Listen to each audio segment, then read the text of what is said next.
Welcome to This Week in Morgan County. I'm your host, Russell Mokhiber. Our guest is Jeanne Mozier. Jeanne, welcome back. Thank you, Russell. It's always wonderful to be here. What's number one on your list? Number one on my list is the Bicentennial. That means 200 years. 200 years, because 200 years is worth celebrating. What happened 200 years ago? 200 years ago, Morgan County was created as a county from pieces of Hampshire County and Berkeley County in 1820, February 9th, in fact, which was the day we had our birthday party. And you had a cake at the courthouse. I had a cake that disappeared so quickly because there were more than 200 people there. And couldn't get in, tried to get in. I was stationed out next to the cake, though. Good. That was the place to be. That was a great celebration. It was. And it was live streamed, so people got to see it. We were all very pleased and amazed, and it was a wonderful beginning to launching a celebration of 200 years. And you've made T-shirts. I'm wearing one. That's the logo we had designed by Peyton Brown, who is a graduate of Berkeley Springs High School, a wonderful artist, currently a sophomore at WVU studying art. And I think she did a fabulous job on it. And you can see it looks wonderful on the T-shirt, and people can get that T-shirt at Berkeley Springs Memories. And that's in downtown. Downtown Berkeley Springs. You're also handing out cash today. I went, the bank really, C&B Bank wanted to do something. So in addition to sponsoring the birthday party and paying for the cake and doing all of that, I told them I really wanted them to make a free souvenir bill. So that everybody could have a free souvenir from the Bicentennial. And this is what they did, which is a wonderful bill with Daniel Morgan, our namesake's picture on it, and it says 200 because it's 200 years. And then on the back is an ad for C&B Bank, which has been here since 1934. Tell us who was Daniel Morgan? What do you know about him? Well, you know, it's interesting. When I first took this project on, or volunteered myself and volunteered the project, I really knew virtually nothing about Daniel Morgan. I knew he had a statue in Winchester because Tommy Swaim and I had gone down when they unveiled the statue to see if we wanted one in Morgan County. But I never really knew a lot about him. Since then, I've read two biographies. I read the first biography that was written about him in 1856, so it was written by somebody who knew people who actually had known Morgan. It was a 19th century biography. But then I read the most recent one in 2018 by a man named Al Zambone.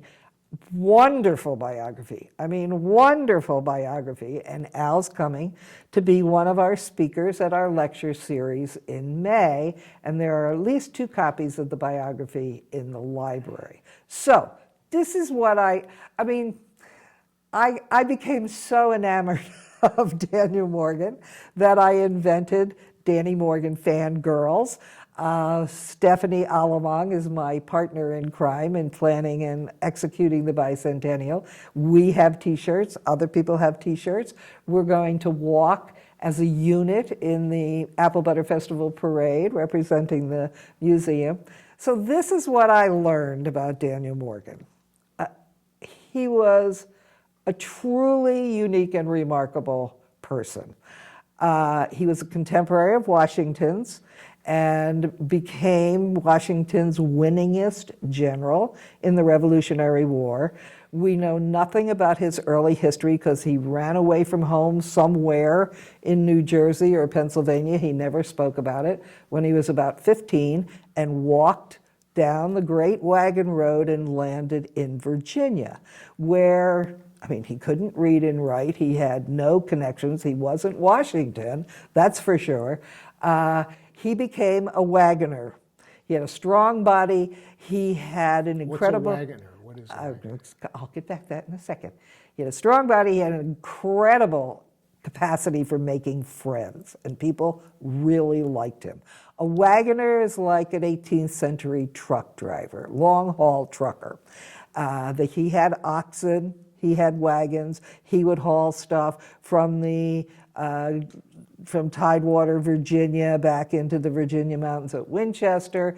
His first encounter with Washington was as a wagoner on General Braddock's march through in the French and Indian War, which turned out to be a disaster. So, you know, the whole wagoner thing is great, because what they would do is the wagoner didn't ride on the wagon, he walked next to the lead oxen so he could guide it and all. So he walked hundreds of miles. So then what he did in the Revolutionary War was he organized a militia group of riflemen. So he was the rifleman guy.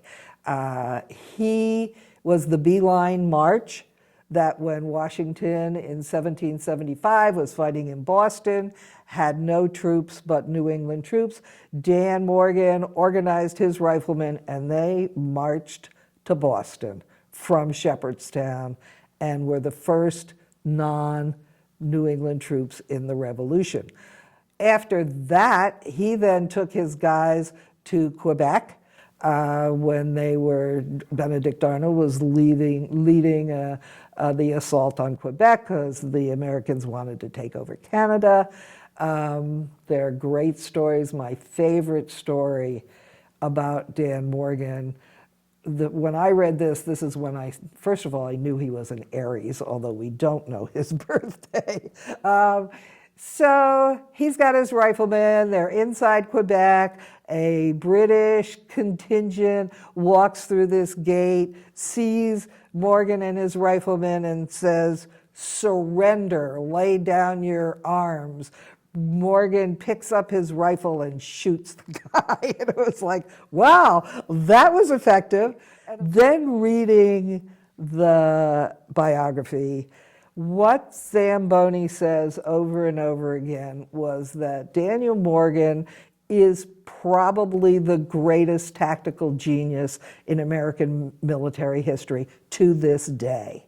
And there are things that he developed in the Revolutionary War that are still being used or were introduced into the American military in the 1960s.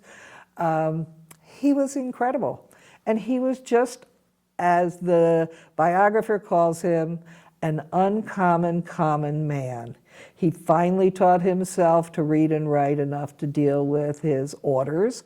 He finally got promoted to being general, even though he basically won the Battle of Saratoga and then the Battle of Cowpens in South Carolina, which was like the defining battle of the Revolutionary War.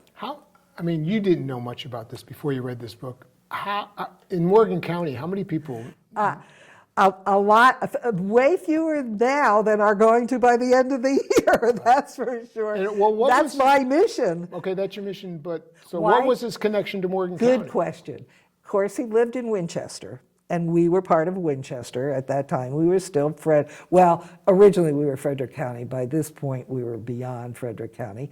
But he would have been our member of Congress after the Revolution in like the 1790s. But my favorite reason, and nobody knows why we picked Daniel Morgan. I have several postulates. One is we were formed from a county that was named for a British overlord, Berkeley, and a British area, Hampshire. So we decided we wanted to be Americans. So we picked this American Revolutionary War hero. Did he ever step foot in Morgan County? Better. He had crippling sciatica. He had to drop out of the Revolutionary War at least twice to come to Berkeley Springs and take the baths for his sciatica. So we know he's been here for healing purposes, exactly. Which is what our county is about anyway. It is what our county is about.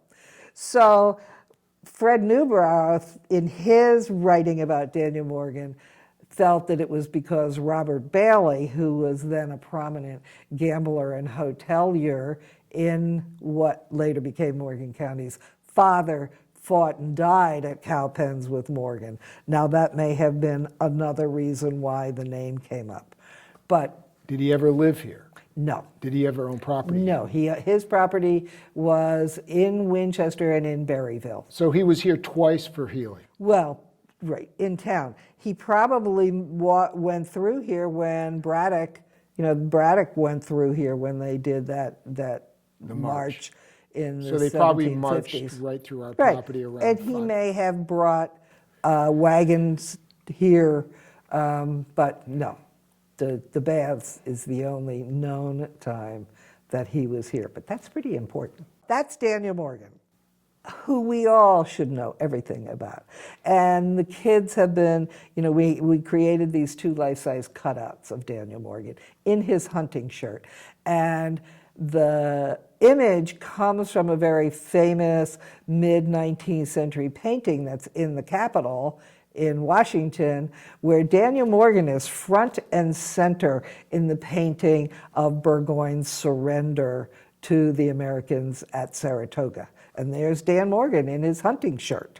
And they have a sword, even though he would have never carried a sword. He would have carried a rifle. Part of this celebration that you've launched is going to include a lecture series. Who's going to be lecturing? What we did, and this is the museum created the lecture series, and what we decided was that we would do a lecture a month, and we would do the lectures on economic sectors that really affected life far beyond jobs or work, and really affected life in the county. And so I went out and searched for the right people to do these lectures. The first one is on the 21st of March, so that's coming up soon. It will be here. All the lectures are here at the Ice House, except for 2, which we had to move to the theater. So the first lecture is going to be on tomato growing and canning, and Kate Lehman's going to do that. The April lecture is going to be Betty Lou Harmison talking about hotels and hospitality. The May lecture will be the author of the Daniel Morgan biography. Zambone. That will be at the theater. That should be a very big lecture, and I can hardly wait to meet him and tell him how much I love his book. Where's he from? I don't know, somewhere, okay. I think somewhere around the Baltimore area. He's not far. Okay. And then June will be the Civil War, and Steve French will be doing that. Then in August, I will be doing a lecture on tanneries, and then a lecture on railroads. Steve French again will be doing that. And George Didewick will be doing one on sand mining. And then in November, I'll do a pulled together one about the timeline of Morgan County history, which we're turning into an exhibit at the museum. All right, so lecture series, everybody's welcome. Everything is free. Okay. We've determinedly reached out to all the parts of the county. And this was one of the things when I went to the county commissioners with this, I said, this is such an opportunity to bring people all together and let them know they're all part of Morgan County. So we invited anybody who wants to do a bicentennial event to do it. We'd give them the logo, we'd help in any way we can. So Paw is going to turn their Memorial Day parade into a bicentennial Memorial Day parade. The DAR is doing an 19th century tea in Berkeley Springs State Park on June 14th. We designated the July 6th, which is the day Morgan died, as Morgan County Day, and we're going to do a big picnic in Berkeley Springs State Park and do one of those collective photographs like we did at 175 years. Then the Apple Butter Festival theme will be the bicentennial. We have a photo and short video contest that's going on all year. And anybody who wants to do a bicentennial. The other thing that's happening is everyone has been quite captivated by the Daniel Morgan cutouts, and they're taking pictures with him. So he just spent a week in the schools moving around, and the kids were so excited. He's going to be at the Canary Grill this week. Any business who wants Daniel Morgan to come and be in their business can have him. We're scheduling him. We have 2. So Why did a statue of Daniel Morgan go into Winchester but not here? Because he lived in Winchester. Daniel Morgan's buried in Winchester, but they ignored him. And then in the 1950s, a group from Cowpens in South Carolina, where he fought the big battle, decided they wanted him buried in South Carolina, came and tried to get the body, and all of a sudden, Winchester wasn't giving him up. And I think that initiated interest in Morgan and probably ultimately led to the creation of the statue.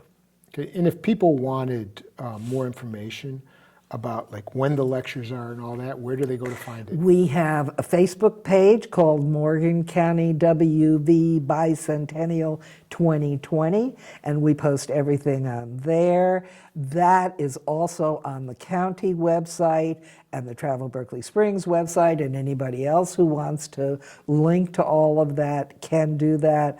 We'll be doing ongoing material in the Morgan Messenger that's committed to doing their own investigation and research into Morgan County history, for which I am very grateful. That'll be fun. I've been posting Daniel Morgan little vignettes on the Facebook page. So it's definitely out there. And then we have this wonderful rack card, which has all the lectures, the dates, and a little bit of information. And if people want the $200 bill, they go to C&B. Right. Although I'll be toting it around to various And if people various want, events. If people want the T-shirt, they go to? They go to Berkeley Springs Memories, and that, I think it's $25. Barb also has the logo in a Christmas ornament and a magnet, and the Bath Christmas Project is putting that on their Christmas ornament this year. Okay, and if people want the biography Zambone, by Zambone, It's in at the library. Check Yes. it out. Yes, definitely check it out, or come to the lecture and buy one from Al. It's worth it to be in your collection. It's an excellent biography. And get it signed by Al. And get it signed by Al. Thank you, Jeanne Mozier. Thank you, Russell. And thank you for watching This Week in Morgan County.